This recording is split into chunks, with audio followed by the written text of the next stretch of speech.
Everyone and welcome to the class. ಇದು second PUC economics ನ ಎರಡನೇ ಅಧ್ಯಾಯ ಅನುಭೋಗಿಯ ವರ್ತನೆಯ ಸಿದ್ಧಾಂತ. ಮೊದಲನೇ ಅಧ್ಯಾಯವನ್ನು ನಾವು ಈಗ ಲಾಸ್ಟ್ 2 ವಿಡಿಯೋಸ್ ಅಲ್ಲಿ ಕವರ್ ಮಾಡಿದೀವಿ. ನೋಡಿಲ್ಲ ಅಂದ್ರೆ ಹೋಗಿ ನೋಡಿ, ಡೀಟೇಲ್ಡ್ ಆಗಿ ಈಸಿಯಸ್ಟ್ ಲ್ಯಾಂಗ್ವೇಜ್ ನಲ್ಲಿ ಅದನ್ನ ನಾನು ನಿಮಗೆ ಇಲ್ಲಿ ಕಲಿಸಿದ್ದೀನಿ. ಸೊ ಈಗ ಎರಡನೇ ಅಧ್ಯಾಯವನ್ನು ನಾವು ಅಧ್ಯಯನ ಮಾಡೋಣ. ಅದಕ್ಕಿಂತ ಮುಂಚಿತವಾಗಿ ಎರಡನೇ ಅಧ್ಯಾಯದ ಬಗ್ಗೆ ಕೆಲವೊಂದು ಪಾಯಿಂಟ್ಸ್, ಕೆಲವೊಂದು ಇನ್ಫಾರ್ಮೇಶನ್ ನಿಮಗೆ ಕೊಡ್ಲಿಕ್ಕೆ ಬಯಸ್ತೀನಿ. ಸೆಕೆಂಡ್ PUC ಎಕನಾಮಿಕ್ಸ್ ನಲ್ಲಿ ಈ ಚಾಪ್ಟರ್ ಇದೆಯಲ್ಲ, ನಿಮ್ಮ ಎಂಟೈರ್ ಸಿಲೆಬಸ್ ನಲ್ಲಿ ಅತಿ ದೊಡ್ಡ ಚಾಪ್ಟರ್. ಅಷ್ಟೇ ಅಲ್ಲ, ಪ್ರತಿ ಎಕ್ಸಾಮ್ ನಲ್ಲಿ, ಯಾವುದೇ exam, mid term exam, preparatory, annual exam, ನಿಮ್ಮ ಕಾಲೇಜಲ್ಲಿ ನಡೆಯುವಂತಹ ಇಂಟರ್ನಲ್ ಟೆಸ್ಟ್, ಪ್ರತಿ ಎಕ್ಸಾಮ್ ನಲ್ಲಿ ಈ ಚಾಪ್ಟರ್ ನಿಂದ ಅತಿ ಹೆಚ್ಚು ಅಂಕದ ಪ್ರಶ್ನೆಗಳನ್ನ ಕೇಳ್ತಾರೆ. ಸೊ ಅಷ್ಟು ಇಂಪಾರ್ಟೆಂಟ್ ಈ ಚಾಪ್ಟರ್. ಸೊ ಹಾಗಾದ್ರೆ ಈ ಅಧ್ಯಾಯದಲ್ಲಿ ಯಾವುದೇ ಟಾಪಿಕ್ಸ್ ಅನ್ನ ಇಗ್ನೋರ್ ಮಾಡದೆ ಈ ಒಂದು ಚಾಪ್ಟರ್ ಅನ್ನ ನಾವು ಸ್ಟಡಿ ಮಾಡ್ತಾ ಹೋಗೋಣ. ತುಂಬಾ ಈಸಿ, ಸರಳವಾಗಿರುವಂತಹ ಪ್ರಾಕ್ಟಿಕಲ್ ಎಕ್ಸಾಂಪಲ್ ಗಳ ಮೂಲಕ ಜಸ್ಟ್ ನೀವು ಕ್ಲಾಸ್ ಅನ್ನ ನೋಡ್ತಾ ಹೋಗಿ ನಿಮಗೆ ಅರ್ಥ ಮಾಡಿಸೋದಷ್ಟೇ ಅಲ್ಲ, ನಿಮ್ಮ ತಲೆಯಲ್ಲಿ ಈ ಟಾಪಿಕ್ಸ್ ಗಳನ್ನ, ಕಾನ್ಸೆಪ್ಟ್ ಗಳನ್ನ ಫಿಕ್ಸ್ ಮಾಡೋದು ಕೂಡ ನನ್ನ ಕೆಲಸ. ಜಸ್ಟ್ ನೀವು ವಿಡಿಯೋನ ಸ್ಕಿಪ್ ಮಾಡದೆ ನೋಡ್ತಾ ಹೋಗಿ. ಸೊ ಬನ್ನಿ ಹಾಗಾದ್ರೆ ಸ್ಟಾರ್ಟ್ ಮಾಡೋಣ. ಇದು ನಮ್ಮ ಪಾರ್ಟ್ 1. ಈ ವಿಡಿಯೋದಲ್ಲಿ ಈ ಎರಡನೇ ಅಧ್ಯಾಯದ ಕೆಲವೊಂದು ಟಾಪಿಕ್ಸ್ ಗಳನ್ನ ನಾವು ಕವರ್ ಮಾಡ್ತಾ ಹೋಗೋಣ. ಟಾರ್ಗೆಟ್ ಇಟ್ಕೊಳ್ಳಿ, ಸೆಕೆಂಡ್ PUC ಎಕನಾಮಿಕ್ಸ್ ಅಲ್ಲಿ 2026 ನಲ್ಲಿ ಎಷ್ಟು ಸ್ಕೋರ್ ಮಾಡಬೇಕು? 100 ಸ್ಕೋರ್ ಮಾಡಬೇಕು. ಇದು ಪಾಸಿಬಲ್ ಇದೆ, ರೈಟ್? ಸೊ ಬನ್ನಿ ಸ್ಟಾರ್ಟ್ ಮಾಡೋಣ. ಈಗ ಮೊದಲನೇ ಕ್ವಶನ್ ಬರುತ್ತೆ, ಅನುಭೋಗಿ ಅಂದ್ರೆ ಏನು? ಸೊ ಅನುಭೋಗಿ ಅಂದ್ರೆ ನೋಡಿ, ಯಾವುದೇ ಒಂದು ವಸ್ತು ಅಥವಾ ಸೇವೆಯನ್ನ ಕೊಳ್ಳುವ ಅಥವಾ ಬಳಸುವಂತಹ ವ್ಯಕ್ತಿಗೆ ನಾವೇನಂತ ಹೇಳ್ತೀವಿ? ಅನುಭೋಗಿ ಅಂತ ಹೇಳ್ತೀವಿ. ಸರಳವಾದಂತಹ ಎಕ್ಸಾಂಪಲ್ ಕೊಡೋದಾದ್ರೆ, ಇಲ್ಲಿ ನಮ್ಮ ರಾಜು ಇದ್ದಾನೆ. ರಾಜುನಿಗೆ ಹೊಟ್ಟೆ ಹಸಿದೆ. ಸೊ ಅವನೇನ್ ಮಾಡ್ತಾನೆ? ಹೊಟ್ಟೆ ತುಂಬ್ಕೋಬೇಕು. ಸೊ ಅದಕ್ಕೆ ಹೋಗ್ತಾನೆ ಒಂದು ಹೋಟೆಲ್ಗೆ, ಒಳ್ಳೆ ಹೋಟೆಲ್ಗೆ. ಸೊ ಅಲ್ಲಿ ಬಿಸಿ ಬಿಸಿ ಆಗಿರುವಂತ ಬಿರಿಯಾನಿ ರೆಡಿ ಆಗಿರುತ್ತೆ. ಸೊ ಬಿರಿಯಾನಿ ಹಣ ಕೊಡ್ತಾನೆ, ಬಿರಿಯಾನಿ ತಗೊಳ್ತಾನೆ. ಬಿರಿಯಾನಿ ತಿಂದು ಏನ್ ಮಾಡ್ತಾನೆ? ಹೊಟ್ಟೆನ ತುಂಬಿಕೊಂಡು ತನ್ನ ಬಯಕೆಯನ್ನ ಈಡೇರಿಸಿಕೊಳ್ತಾನೆ. ಸೊ ಅವ್ನಿಗೆ ಏನ್ ಸಿಗುತ್ತೆ ರೀ? ತೃಪ್ತಿ ಸಿಗುತ್ತೆ. ಸೊ ಇವನೇನು? ಗ್ರಾಹಕ. ಏನ್ ಮಾಡ್ದ? ಬಿರಿಯಾನಿ ತಗೊಂಡ, ತಿಂದ, ಬಳಸಿದ ಅಥವಾ ಅನುಭೋಗಿಸಿದ, ಯಾವುದೇ ಪದ ಬಳಸ್ರಿ ನಡೆಯುತ್ತೆ. ಅವನು ಏನು? ಒಬ್ಬ ಗ್ರಾಹಕ. ಈಗ ನಾವು ಯಾವಾಗ್ಲೂ ಕೇವಲ ವಸ್ತುಗಳನ್ನೇ ಖರೀದಿ ಮಾಡೋದಿಲ್ಲ, ಕೆಲವು ಬಾರಿ ನಾವು ಸೇವೆಗಳನ್ನು ಕೂಡ ಖರೀದಿ ಮಾಡ್ತೀವಿ. ಸೊ ಒಂದು ಒಳ್ಳೆ ಎಕ್ಸಾಂಪಲ್ ನಿಮಗೆ ಕೊಡೋದಾದ್ರೆ, ನನ್ನ ಕಡೆ ತುಂಬಾ ಜನ ಸ್ಪೋಕನ್ ಇಂಗ್ಲಿಷ್ ಕಲಿತಾರೆ. ಸೊ ಅದರಲ್ಲಿ majority students Kannada medium students. 10th ನಲ್ಲಿ ಇಂಗ್ಲಿಷ್ ಪೇಪರ್ ನಲ್ಲಿ ಕಡಿಮೆ ಸ್ಕೋರ್ ಆಗಿರುತ್ತೆ. ಅದೇ ಫಸ್ಟ್ PUC ಕೂಡ ಅದೇ ರೀತಿ ಆಗಿರುತ್ತೆ. ಸೆಕೆಂಡ್ PUC ಇಂಗ್ಲಿಷ್ ಅಲ್ಲಿ ಕೂಡ ಸ್ವಲ್ಪ ಒಳ್ಳೆ ಸ್ಕೋರ್ ಮಾಡೋಣ, ಒಳ್ಳೆ ಪರ್ಸೆಂಟೇಜ್ ಆಗುತ್ತೆ ಅಂತ ಹೇಳಿ ಕಲಿತಾ ಇದ್ದಾರೆ. ಸೊ ಅವ್ರು ಈಗ ನೋಡಿ, ಅವ್ರು ಯಾವುದೇ ಸರಕುಗಳನ್ನ ಖರೀದಿ ಮಾಡ್ತಾ ಇಲ್ಲ, ಬದಲಾಗಿ ಅವ್ರು ನನ್ನ ಕಡೆಯಿಂದ ಇಂಗ್ಲಿಷ್ ಕಲಿತಾ ಇದ್ದಾರೆ. ಅಂದ್ರೆ ಒಂದು ಸೇವೆಯನ್ನ ಖರೀದಿ ಮಾಡ್ತಾ ಇದ್ದಾರೆ. ಇಂಗ್ಲಿಷ್ ಕಲಿತು ಅವರು ತೃಪ್ತಿಯನ್ನ ಪಡೆದುಕೊಳ್ತಾರೆ. ಸೊ ಇಲ್ಲಿ ಗ್ರಾಹಕ ಅಂದ್ರೆ ಕೇವಲ ವಸ್ತು ಅಲ್ಲ, ಸೇವೆಯನ್ನ ಕೊಳ್ಳುವ ಅಥವಾ ಅನುಭೋಗಿಸುವಂತಹ ವ್ಯಕ್ತಿಗೂ ಕೂಡ ನಾವು ಗ್ರಾಹಕ ಅಂತ ಕರಿತೀವಿ. ಸೊ ಇದು ಗ್ರಾಹಕನ ಡೆಫಿನೇಷನ್. ಸೊ ಈಗ ಒಂದು ಸರಕನ್ನ ಖರೀದಿ ಮಾಡಿ ಬಳಸಿದಾಗ ಅಥವಾ ಒಂದು ಸೇವೆಯನ್ನ ಅನುಭೋಗಿಸಿದಾಗ ಅವ್ನಿಗೆ ಏನ್ ಸಿಗುತ್ತೆ ರೀ? ತೃಪ್ತಿ ಸಿಗುತ್ತೆ. ಸೊ ಆ ತೃಪ್ತಿಗೆ ನಾವೇನಂತೀವಿ? ತುಷ್ಟಿ ಗುಣ ಅಂತ ಹೇಳ್ತೀವಿ. ಎಕನಾಮಿಕ್ಸ್ ಅಲ್ಲಿ ಮುಂದೆ ಬರೋದೇ ಇದು ಕಲಿಸ್ತೇನೆ ನಿಮ್ಗೆ. ತುಷ್ಟಿ ಗುಣ ಅಂತ ನಾವು ಇದಕ್ಕೆ ಕರಿತೀವಿ. ಸೊ ಈಗ ಈ ತುಷ್ಟಿ ಗುಣವನ್ನ, ಒಂದು ಸರಕನ್ನ ಖರೀದಿ ಮಾಡಿ ಒಂದು ವಸ್ತುವನ್ನ ಅನುಭೋಗಿಸಿದಾಗ ಅನುಭೋಗಿಗೆ ಎಷ್ಟು ತೃಪ್ತಿ ಸಿಕ್ತು ಅಥವಾ ಎಷ್ಟು ತುಷ್ಟಿ ಗುಣ ಸಿಕ್ತು, ಅದನ್ನ ಲೆಕ್ಕಾಚಾರ ಮಾಡ್ಲಿಕ್ಕೆ ಇಲ್ಲಿ ಆಲ್ಫ್ರೆಡ್ ಮಾರ್ಷಲ್ ಅವರು ಒಂದು ವಿಧಾನವನ್ನ ಕೊಡ್ತಾರೆ. ಯಾವ್ದಂದ್ರೆ ಸಂಖ್ಯಾ ಸೂಚಕ ತುಷ್ಟಿಗುಣ ವಿಧಾನ. ಸೊ ಈ ಸಂಖ್ಯಾ ಸೂಚಕ ತುಷ್ಟಿಗುಣ ವಿಧಾನ, ಸೊ ಇಲ್ಲಿ ನೋಡಿ, ಸಂಖ್ಯಾ ಅಂದ್ರೆ ಸಂಖ್ಯೆಗಳನ್ನ ಬಳಸಿ 1 2 3 4 ಇದೆಯಲ್ಲ, ಆ ಅಂಕಿಗಳ ಸಹಾಯದಿಂದ ತುಷ್ಟಿಗುಣ ಅಳಿಬಹುದು ಅಂತ ಯಾರು ಹೇಳ್ತಾರೆ? Alfred marshal. ಯಾವ ರೀತಿ ಅಂದ್ರೆ, ಇಲ್ಲಿದಾನ್ರಿ ನಮ್ಮ ರಾಜು. ರಾಜು ಏನ್ ಮಾಡ್ತಾನೆ? ಸೇಬು ಹಣ್ಣು ತಿಂತಾನೆ. ಸೇಬು ಹಣ್ಣು ತಿಂದು ನಮಗೆ ಹೇಳ್ತಾನೆ, ಸೊ ನನಗೆ 20 ತೃಪ್ತಿ ಸಿಕ್ತು. ಮಾವಿನ ಹಣ್ಣು ತಿಂತಾನೆ, ತಿಂದು ಹೇಳ್ತಾನೆ ನನಗೆ 5 ತೃಪ್ತಿ ಸಿಕ್ತು. ನನಗೆ ಬಾಳೆಹಣ್ಣು ತಿಂದು ಹೇಳ್ತಾನೆ ನನಗೆ 40 ತೃಪ್ತಿ ಸಿಕ್ತು. ಸೊ ಆಲ್ಫ್ರೆಡ್ ಮಾರ್ಷಲ್ ಅವರು ಹೇಳ್ತಾರೆ, ಈ ರೀತಿ ಈ ತುಷ್ಟಿ ಗುಣವನ್ನ ಅಳಿಬಹುದು ಸಂಖ್ಯೆಗಳಲ್ಲಿ ಅಂತ ಹೇಳಿ. ಬಟ್ ಪ್ರಾಕ್ಟಿಕಲಿ ನೋಡಿದ್ರೆ ಇದು ತುಂಬಾ ಇಮ್ಯಾಜಿನರಿ ಅನ್ಸುತ್ತೆ. ಯಾವುದೇ ವಸ್ತು ತಿಂದು ಸೇವೆ ಬಳಸಿ ನಾವು ತೃಪ್ತಿ ಎಷ್ಟು ಸಿಕ್ತು ಅಂತ ಹೇಳಿ ನಂಬರ್ ನಲ್ಲಿ ಹೇಳಿಕ್ ಆಗೋದಿಲ್ಲ. ನಾವು ಮಾರ್ಕೆಟ್ಗೆ ಏನೋ ಖರೀದಿ ಮಾಡ್ಲಿಕ್ಕೆ ಹೋದಾಗ, ಅಕ್ಕಿ ಖರೀದಿ ಮಾಡಿದ್ರೆ ಕಿಲೋನಲ್ಲಿ ಕೊಡ್ತಾರೆ, ಕಿಲೋನಲ್ಲಿ ಅಳತೆ ಮಾಡ್ತಾರೆ. ಎಣ್ಣೆನ ಖರೀದಿ ಮಾಡಿದ್ರೆ ಲೀಟರ್ ನಲ್ಲಿ, ಹಾಲನ್ನ ಅರ್ಧ ಲೀಟರ್, 1 ಲೀಟರ್, 2 ಲೀಟರ್ ಅಂತ ಹೇಳಿ. ಅದೇ ರೀತಿ ಆಲ್ಫ್ರೆಡ್ ಮಾರ್ಷಲ್ ಅವ್ರು ಏನ್ ಹೇಳಿದ್ರು? ನಾವು ಈ ತೃಪ್ತಿಯನ್ನ, ಗ್ರಾಹಕ ಒಂದು ಸರಕು ತಿಂದಾಗ, ಅನುಭವಿಸಿದಾಗ ಅವನಿಗೆ ಸಿಗುವಂತ ತುಷ್ಟಿಗುಣವನ್ನ ಸಂಖ್ಯೆಗಳಲ್ಲಿ ಅಳಿಬಹುದು ಅಂತ ಹೇಳಿದ್ರು. 10 ತುಷ್ಟಿಗುಣ ಸಿಕ್ತು, 20 ತುಷ್ಟಿಗುಣ ಸಿಕ್ತು ಅಂತ ಹೇಳಿ. ಬಟ್ ಇದು ಪ್ರಾಕ್ಟಿಕಲಿ ಅಷ್ಟು ಏನ್ ಅನ್ಸುತ್ತೆ? ತುಂಬಾ ಇಮ್ಯಾಜಿನರಿ ಅನ್ಸುತ್ತೆ, ರಿಯಲಿಸ್ಟಿಕ್ ಅನ್ನೋದಿಲ್ಲ. ಸೊ ಹಾಗಾಗಿನೇ ಇಲ್ಲಿ ಜಾನ್ ಹಿಕ್ಸ್ ಅವ್ರು ಏನ್ ಮಾಡ್ತಾರೆ? ತಮ್ಮ ಇನ್ನೊಂದು ಕಾನ್ಸೆಪ್ಟ್ ಅನ್ನ ಇಂಟ್ರೊಡ್ಯೂಸ್ ಮಾಡ್ತಾರೆ. ಇನ್ನೂ ಒಬ್ಬ ಅರ್ಥಶಾಸ್ತ್ರಜ್ಞ. ಅವ್ರೇನ್ ಹೇಳ್ತಾರೆ? ಸ್ಥಾನದರ್ಶಕ ತುಷ್ಟಿಗುಣ ವಿಶ್ಲೇಷಣೆಯ ಪ್ರಕಾರ ಸ್ಥಾನ ನಿರ್ಣಯ ಮಾಡೋದರ ಮೂಲಕ ನಾವು ತುಷ್ಟಿಗುಣ ಮಾಪನ ಮಾಡಬಹುದು. ಯಾವ ರೀತಿ ಅಂದ್ರೆ, ಇಲ್ಲಿ ರಾಜು ಮತ್ತೆ ಏನ್ ಮಾಡ್ತಾನೆ? ಇದೇ ಸೇಬು ಹಣ್ಣು, ಮಾವಿನ ಹಣ್ಣು, ಬಾಳೆಹಣ್ಣು ತಿಂತಾನೆ. ಆದ್ರೆ ಈ ಬಾರಿ ಅವನು ಏನ್ ಹೇಳೋದಿಲ್ಲ? ಇದರಿಂದ 20 ತೃಪ್ತಿ ಸಿಕ್ತು, ಇದರಿಂದ 30 ತೃಪ್ತಿ ಸಿಕ್ತು ಅಂತ ಹೇಳೋದಿಲ್ಲ. ಬದಲಾಗಿ 3 ಹಣ್ಣುಗಳನ್ನ ತಿಂದು ಈಗ ಹೇಳ್ತಾನೆ, ಸೊ ನನಗೆ ಈ ಮಾವಿನ ಹಣ್ಣಿನಿಂದ ಅತಿ ಹೆಚ್ಚು ತೃಪ್ತಿ ಸಿಕ್ತು. ಇದನ್ನು ಸುಲಭವಾಗಿ ಹೇಳ್ಬೋದು. ಒಂದು ಮಾವಿನ ಹಣ್ಣು, ಒಂದು ಸೇಬು ಹಣ್ಣು, ಒಂದು ಬಾಳೆಹಣ್ಣು ತಿಂದು ನಾವು ಹೇಳ್ಬೋದು ಈ 3ರಲ್ಲಿ ನನಗೆ ಮಾವಿನ ಹಣ್ಣಿನಿಂದ ಹೆಚ್ಚು ತೃಪ್ತಿ ತುಷ್ಟಿಗುಣ ಸಿಕ್ತು, ಅದಕ್ಕೆ ಮೊದಲನೇ ಸ್ಥಾನ ಕೊಡ್ಬೋದು. ಅದರ ನಂತರ ನನಗೆ ಸೇಬು ಹಣ್ಣಿನಿಂದ ಹೆಚ್ಚು ತೃಪ್ತಿ ಸಿಕ್ತು, 2ನೇ ಸ್ಥಾನ. ಅದನ್ನ ಬಿಟ್ರೆ ಬಾಳೆಹಣ್ಣಿನಿಂದ ಹೆಚ್ಚು ತೃಪ್ತಿ ಗುಣ ಸಿಕ್ತು, ಅದಕ್ಕೆ 3ನೇ ಸ್ಥಾನ. ಈ ರೀತಿ ನಾವು ಇದಕ್ಕೆ ರ್ಯಾಂಕ್ ಮಾಡಬಹುದು. ಯಾವ್ದ್ರಿಂದ ಅತಿ ಹೆಚ್ಚು ತುಷ್ಟಿಗುಣ ಸಿಕ್ತು? ಮಾವಿನ ಹಣ್ಣಿನಿಂದ, ಅದರ ನಂತರ ಸೇಬು ಹಣ್ಣು, ಅದರ ನಂತರ ಬಾಳೆಹಣ್ಣು. ಬಟ್ ಈ ರೀತಿ ಅಂಕಿಗಳನ್ನ ಬಳಸಿ ಲೆಕ್ಕಾಚಾರ ಮಾಡೋದು ತುಂಬಾ ಡಿಫಿಕಲ್ಟ್, ಪ್ರಾಕ್ಟಿಕಲಿ ಪಾಸಿಬಲ್ ಇಲ್ಲ. ಸೊ ಈ 2 ವಿಧಾನಗಳನ್ನ ನಾವು ಬಳಸ್ತೀವಿ ಒಬ್ಬ ಅನುಭೋಗಿಯ ತುಷ್ಟಿಗುಣವನ್ನ ಲೆಕ್ಕಾಚಾರ ಮಾಡ್ಲಿಕ್ಕೆ. ತುಂಬಾ ಸಿಂಪಲ್ ಆಗಿವೆ, 1 ಅಂಕಕ್ಕೆ ಇವುಗಳನ್ನ ಕೇಳ್ತಾರೆ. ಈಗ ತುಷ್ಟಿಗುಣ ಅಂದ್ರೆ ಏನು? ತುಷ್ಟಿಗುಣ ಅನ್ನುವಂತ ಪದ ಕೇಳಿದ್ವಿ. ತುಷ್ಟಿಗುಣ ಅಂದ್ರೆ ತೃಪ್ತಿ ಅಂತ ಅರ್ಥ. ಅದರ ಡೆಫಿನೇಷನ್ ನಿಮ್ಗೆ ಕೊಡೋದಾದ್ರೆ, ಮಾನವನ ಬಯಕೆಗಳನ್ನ ತೃಪ್ತಿಪಡಿಸುವ ಸರಕಿನಲ್ಲಿರುವಂತಹ ಸಾಮರ್ಥ್ಯವನ್ನ ನಾವು ತುಷ್ಟಿಗುಣ ಅಂತ ಹೇಳ್ತೀವಿ. ಸರಕಿನಲ್ಲಿರುವಂತಹ ಸಾಮರ್ಥ್ಯ ಅಂದ್ರೆ ನಮ್ಗೆ ಹೊಟ್ಟೆ ಹಸ್ತಿದೆ ಅಂದ್ರೆ ನಾವು ಅನ್ನ ತಿಂದ್ರೆ ಹೊಟ್ಟೆ ತುಂಬುತ್ತೆ ಅಂದ್ರೆ ನಮ್ಮ ಬಯಕೆಯನ್ನ ತೃಪ್ತಿಪಡಿಸುವಂತಹ ಸಾಮರ್ಥ್ಯ ಆ ಆಹಾರದಲ್ಲಿ ಇದೆ. ಅದೇ ರೀತಿ ಬಟ್ಟೆ ಹಾಕಿಕೊಳ್ಳುವಂತಹ ಒಂದು ಆಸೆ ಇದೆ, ಆ ಆಸೆಯನ್ನ ಬಯಕೆಯನ್ನ ತೃಪ್ತಿಪಡಿಸುವಂತಹ ಸಾಮರ್ಥ್ಯ ಹೊಸ ಬಟ್ಟೆಗಳಲ್ಲಿ ಇದೆ. ಸೊ ಆ ಸಾಮರ್ಥ್ಯಕ್ಕೆ ನಾವು ಏನಂತ ಹೇಳ್ತೀವಿ? ತುಷ್ಟಿಗುಣ ಅಂತ ಹೇಳ್ತೀವಿ. ಅದಕ್ಕೆ ನೀವು ಸರಳವಾಗಿ ಹೇಳೋದಾದ್ರೆ ತೃಪ್ತಿ ಅಂತ ಕೂಡ ಹೇಳ್ಬಹುದು. ಅಂಡ್ ಈ ತುಷ್ಟಿಗುಣದ ಕೆಲವೊಂದು ಲಕ್ಷಣಗಳು ಇವೆ. ಇದರ ಮೇಲೆ 1 ಅಂಕದ ಪ್ರಶ್ನೆಗಳನ್ನ ಕೇಳ್ತಾರೆ. ತುಷ್ಟಿಗುಣ ಇದೆ ಇಲ್ಲರಿ ವ್ಯಕ್ತಿಯಿಂದ ವ್ಯಕ್ತಿಗೆ ಬದಲಾಗುತ್ತೆ. ಏನಾಗುತ್ತೀರಿ? ವ್ಯಕ್ತಿಯಿಂದ ವ್ಯಕ್ತಿಗೆ ಬದಲಾಗುತ್ತೆ. ಯಾವ ರೀತಿ? ಸಿಂಪಲ್ ಎಕ್ಸಾಂಪಲ್ ತೆಗೆದುಕೊಳ್ಳೋಣ. ಇದು ನೀವು ಅಂತ ಅನ್ಕೊಳ್ಳಿ, ಇದು ನೀವು, ಸೊ ಇಲ್ಲಿದ್ದೇನೆ ನಾನು. ಈಗ ಸೇಬು ಹಣ್ಣು ನಾವು ತೆಗೆದುಕೊಂಡಿದ್ದೀವಿ ಇಬ್ರು. ನಿಮಗೆ ಸೇಬು ಹಣ್ಣು ಅಂದ್ರೆ ತುಂಬಾ ಇಷ್ಟ, ಆದ್ರೆ ನನಗೆ ಸೇಬು ಹಣ್ಣು ಅಷ್ಟು ಇಷ್ಟ ಇಲ್ಲ, ನಾನು ತಿನ್ನೋದು ಇಲ್ಲ, ಅಷ್ಟು ಇಷ್ಟನೂ ಇಲ್ಲ. ಈಗ ನೀವು ಸೇಬು ಹಣ್ಣು ತಿಂದ್ರಿ, ನಾನು ಸೇಬು ಹಣ್ಣು ತಿಂದೆ. ನಿಮಗೆ ಸೇಬು ಹಣ್ಣು ಅಂದ್ರೆ ತುಂಬಾ ಇಷ್ಟ, ಸೊ ಆವಾಗ ನಿಮ್ಗೆ ಏನಾಗಬಹುದು? ಸೇಬು ಹಣ್ಣು ತಿಂದಾಗ 20ರಷ್ಟು ತುಷ್ಟಿಗುಣ ಸಿಗಬಹುದು. ಬಟ್ ನನಗೆ ಸೇಬು ಹಣ್ಣು ಇಷ್ಟ ಇಲ್ಲ, ಸೊ ಅವಾಗ ನನಗೆ ಕೇವಲ 5ರಷ್ಟು ತುಷ್ಟಿಗುಣ ಸಿಗಬಹುದು. ನೋಡಿ, ಸೇಬು ಹಣ್ಣು ಸೇಮ್ ಇದೆ, ಆದ್ರೆ ನಮಗೆ ಸಿಗ್ತಾ ಇರುವಂತಹ ತೃಪ್ತಿ ಏನಾಗ್ತಾ ಇದೆ? ಬದಲಾಗ್ತಾ ಇದೆ. ಅಂದ್ರೆ ಈ ತುಷ್ಟಿಗುಣ ವ್ಯಕ್ತಿಯಿಂದ ವ್ಯಕ್ತಿಗೆ ಬದಲಾಗುತ್ತೆ. ಕ್ಲಿಯರ್? 2ನೇದಾಗಿ ಬಂದು ಸ್ಥಳದಿಂದ ಸ್ಥಳಕ್ಕೆ. ಸೊ ಇದಕ್ಕೆ ಎಕ್ಸಾಂಪಲ್ ತಗೊಳ್ಳಿ.